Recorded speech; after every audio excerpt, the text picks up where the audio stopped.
So here's one of the few slides where I made exclamation marks. That's really just because it's useful that you've heard of adverse selection and moral hazard. The main kicker here is adverse selection is before a contract is signed, and moral hazard is after a contract is signed. Now what's the point here? The point is that we have asymmetric information. That means one side knows more than the other side. And I want to make a little game with you for adverse selection, that you get a bit of a feel of that problem here. Because I know it sounds a bit abstract the way it is there. So we have two companies.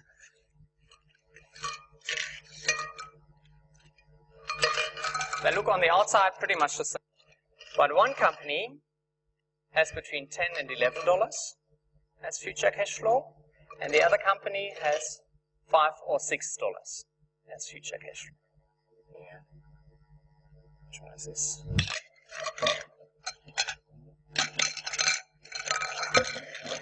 Okay. So the information is asymmetric. I know which company is more valuable. You don't. Let's see how much money we can get out of this one. This company, anybody wants to bet money on it? So it could be the good company or could be the bad company. How much? 5? Anybody more? Okay, $5. Now before you take your money out, here's the thing. I'm not going to sell it for $5 because I know more than you. Anybody bidding? 6? I'm not going to sell for 6 because I know more. So we're stuck, and that's exactly the problem with adverse selection, right? The one that has a good company knows it's a good company. The owners of the company knows how much it's worth. They don't want to sell their shares too cheaply. If they have a rights issue, remember how they sell part of their company to get new equity in. They don't want to give away the new shares too cheaply because they know how much it's worth. So they stay away from the market. What's still in the market is this company. So they're keen to get $6, for example. Anybody wants to buy this one for 6? No, right? And that's the problem of adverse selection. So you see, before we signed the contract, you didn't give me any money yet. We don't have a contract yet. But the applicants that want to sign the contract, these guys here, that they want to have the fundings, the good guys drop out of the market and the bad guys stay in. And that's the reason why it's called adverse selection. There's a selection process happening here, and it's the exact opposite of what we would like to have happen in the economy. We would like to have an economy where the good companies stay in the market and the bad ones drop out. But the problem of asymmetric information, that the company knows more than you, is causing a big problem here. And that problem is not only for equity markets, it's how companies finance their structure. So let's see of this one here, Australian business equity finance. So we're talking equity. Equity we can either get by issuing new shares, what I just tried, and that was difficult. Apart from all the cost, it's also difficult because of adverse selection. People don't trust companies that say, oh, we need lots of new equity right now. Because people are afraid that these are the bad companies. And good companies are usually not very keen on selling equity because the average price that people want to pay is too low. By the way, speaking of average price, if I do it like this, now I don't know either which company it is. How much would you pay for that one? $5? Anybody more? Now I'm not selling it because the expectation value is of course higher than $5. Let's pretend somebody of you paid $8. Because I don't know. It could be any number between 11 or 5 in here. You could calculate the probabilities, and expected value would be $8. As soon as somebody is offering that, I give it away, and then you might make a profit, might make a loss. Maybe I sold it too cheap, or maybe I sold it too expensive. But the important learning thing here is now we had symmetric information. I had as little of an idea as you, and that's the reason why I'm not holding back now. Because there's a chance that this one is a cheap company, so I'm willing to sell it, even though it might have 10 inside. When I knew how much is inside, I would never sell a $10 company for $8. So sometimes less in the information in the market but therefore symmetric information is better than more information and being asymmetric. Because if the information is symmetric, we don't have that bad sorting procedure happening. Looking at some data here. So we've got here Australian listed companies, so they're the big ones already, publicly traded. And let's see where the funding is coming from. The funding is the top half, and it's blue and green. Green is external funding, so that could be selling new shares or getting debt and bond finance.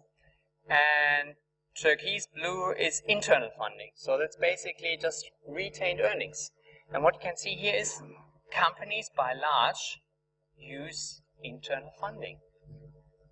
And asymmetric information is exactly the reason why they do it. Because retained earnings is the company's own money. And the company itself, would they trick themselves? Usually not. We see something sometimes that gets a little bit trickier later, but in general the company knows how much it's worth it, and the company knows if it's worth investing in that project or not. There's no problem of asymmetric information, of using retained earnings. If you're issuing new equity or trying to get bonds, adverse selection is a problem. The wrong kind of companies might enter the market. So that explains why retained earnings is so popular with companies. These are small businesses. And look where they get the external equity from. Basically existing owners. So let's say the baker has a bakery, so he's plowing in his private money into the bakery. And of course, if it's his own money, very little asymmetric information there. Right? Because it's his own company, his own money, so he knows what he's doing. Next one up here, we can see family and friends is a source of money. And again, asymmetric information. So family and friends, they know each other fairly well. So they have a better idea what's going on in the company. And then it very fast drops off here. Good, so we can use that theory basically to explain what's going on in the finance side of companies. Let's do the same game, the debt market. So before we had equity, now we have debt.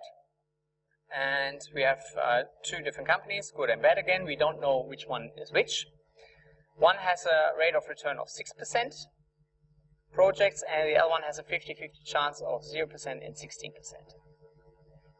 And we have now the choice to lend them money or not. We don't know which company is which, right? So if one company comes to you and says, tries to sell you bonds, you don't know if it's the good or the bad one.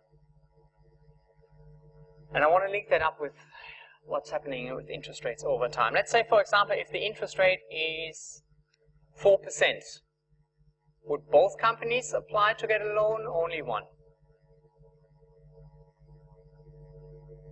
Just think of it. The company expects to earn 6% on its investment project. Is it worth for that company to get a 4% loan? How much profits do you make roughly? 2% profit, so it's worth it. The 50-50 chance company, will they apply to the loan too? What's their expected return? On average, they earn 8%. So will they apply? Yes.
So let's say we have a loan contract.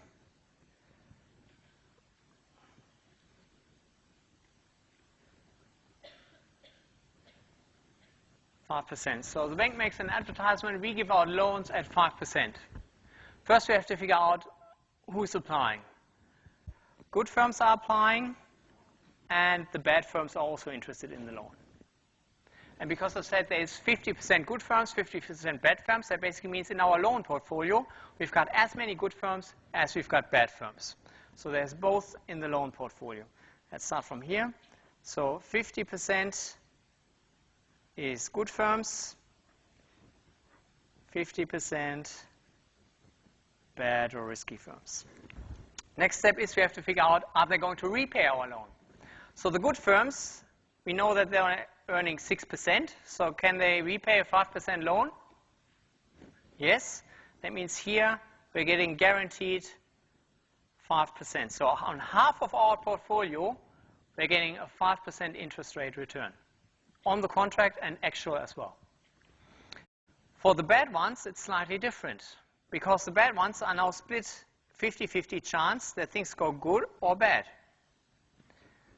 So first starting out, if things go good, the bad firms, if they're lucky, earn 16%. How much does a bank get?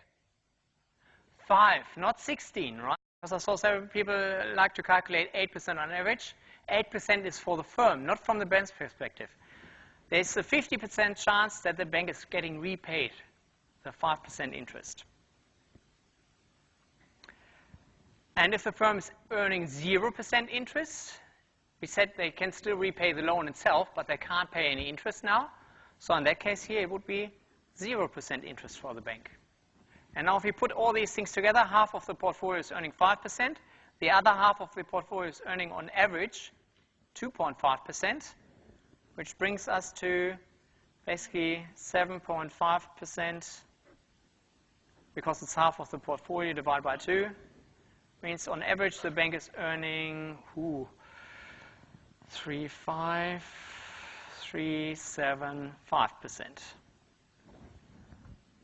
Because they're not getting repaid all the loans. Some of the loans are defaulting or partially defaulting here. So now let's do the same thing for 6%. And I saw already beforehand, 6% we can argue if they're all applying or not. Let's do it that all the firms are still applying at 6%. So even the ones that are just breaking even. So this was at 5% contract. Now let's try 6%. Again, we've got the 50-50 split. If we assume that the good firms are still applying, even though it's just breaking even. Now the good firms, again, they can repay the whole loan, including interest. But with the bad ones, there's again the 50-50 split.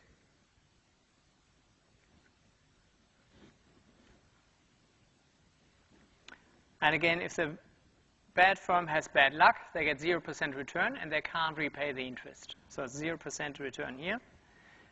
Now if the firm has good luck, they're earning 16%, but they give the bank only 6%, right? This is in the contract. By the way, that's of course a major difference between debt and equity. If you have equity, then you get all the profits because you're the owner of the company. But if you have debt finance, you only pay the interest. Right? You don't give them any of your profits.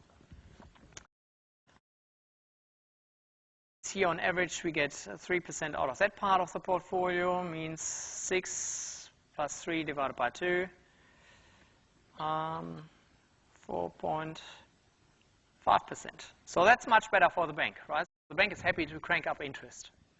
Makes sense. I mean, the higher the interest, the better for the bank. But what happens if we crank it up to 7%? Now, who's applying at 7%? Are any of the good firms applying? No, right? They're all dropping out. Adverse selection. It's too expensive. No good firm would apply on the loan. That means the whole loan portfolio is now made up of bad firms. They're the only ones who want a loan now. And let's see what's happening for them now. So we only get bad firms. If things go bad for a bad firm, with 50% chance, again 0% return. If things go well, what's the interest rate here? They're repaying 7%, thank you.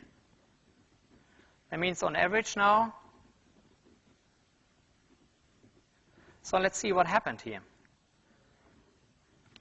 We have here the interest rate, and we have here the return for the bank. We see initially, if we crank up the interest rate, it's good for the bank. Here, higher and higher and higher. The higher the interest rate, the better for the bank. But there's a certain point where all of a sudden there's a drop in the return. So if we increase the interest rate any higher, now the return for the bank actually got worse. And the reason is because they've lost all their good customers. Adverse selection. So these customers are not even signing a contract anymore with the bank. So this is a selection problem with my applicants. And we can make a practical example for that one too, just flipping it around as well. Let's say you've got a problem at your house and you've got a leaky roof. But at the same time, you're also very stingy. Like I'm fairly stingy. I don't like to spend lots of money on trades. So you're advertising, you would like to have your house fixed, the leaky roof fixed. And let's say you're getting several quotes in. The first one says 5,000. The second quote says I can fix it for 2,000. And the third quote says I can fix it for 500 cash in hand.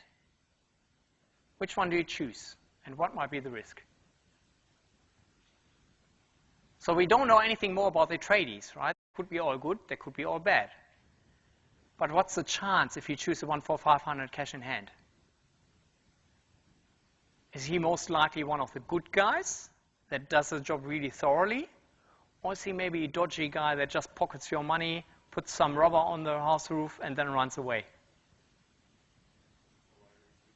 Yeah, I think so too, right? So there's adverse selection in our private lives too. If you're going too cheap, there's a good chance that we end up with a business partner that is not putting in a proper effort, right? We get rid of all the good business partners because we are too cheap for them. And now we end up with bad business partners in a sense. And of course, in financial markets, that problem is there too. Let's say banks are not stupid. They know that stuff too, right? So if a bank knows that if they go over a certain interest rate, they might spook away all the good borrowers and end up with only the bad ones. Just from before, and this is the interest rate in the contract. High and high and high. Usually higher interest rates means the bank earn more. Up to that point where, and in our example here, the point was over 6%, where the good borrowers are dropping out, then their return is going down because now they only have bad borrowers in their pool due to adverse selection. And that basically means if banks know this thing, and banks partially do, that banks don't have an interest to raise up the interest rates more and more and more. But now if at, let's say at 5.5%, or make it 5.9%, if the bank offers 5.9%, they know at 6% things are getting too tricky. If there's lots and lots of applicants at 5.9%, what's the problem? If you've got 100 applicants, but you only have enough money for 50, some of them are missing out, right? They might say, listen, I'm willing to pay a little bit more, but the bank says, no, I'm not interested because I'm afraid that I'm losing my good customers then. And that is causing a problem that is so-called credit rationing. So credit rationing means that the bank is actually not increasing the interest rates anymore in order to balance demand and supply, but they're just saying, nope, we keep the interest rates low, and some people simply don't get a loan. Even if we don't know if they're good or bad, we simply don't have enough money for them, and we're not willing to increase our interest rates anymore. So that means we can have a situation where we have low interest rates, but businesses still have a problem of getting a loan. And maybe another example. So this problem has been very famous, the problem of asymmetric information, and basically George Akerlof won the Nobel Prize for it. And it's the so-called lemon problem. Lemon is an American term for a car that might look okay from the outside, but it's really a dodgy car. That's the reason why they have here the oil stuff, oil leaks and everything. And what he argued in his first paper, he used the car market as an example. So he said, well, there's good cars and there's bad cars. But we as car buyer, we don't know which one is the good one or the bad one. From the outside, they look pretty much the same.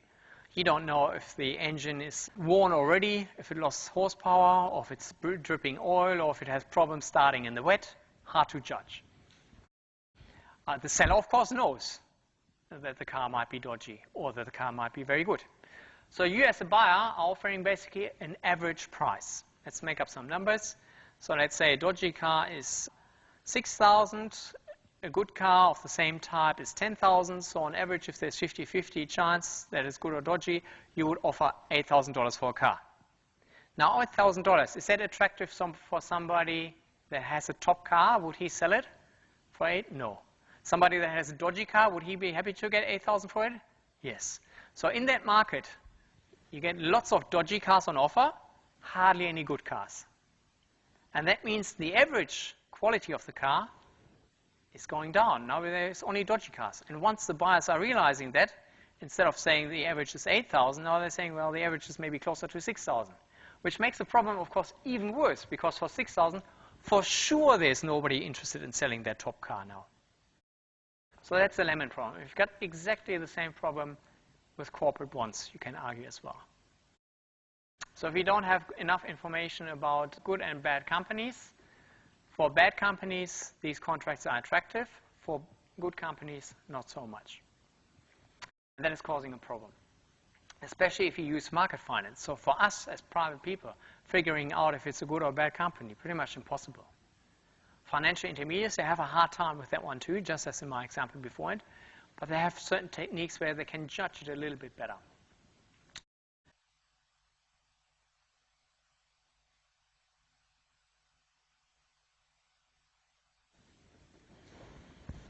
So let's move on. Again, adverse selection is a huge problem, especially with direct finance. The problem is basically that good firms are dropping out. In the end, if you have credit rationing,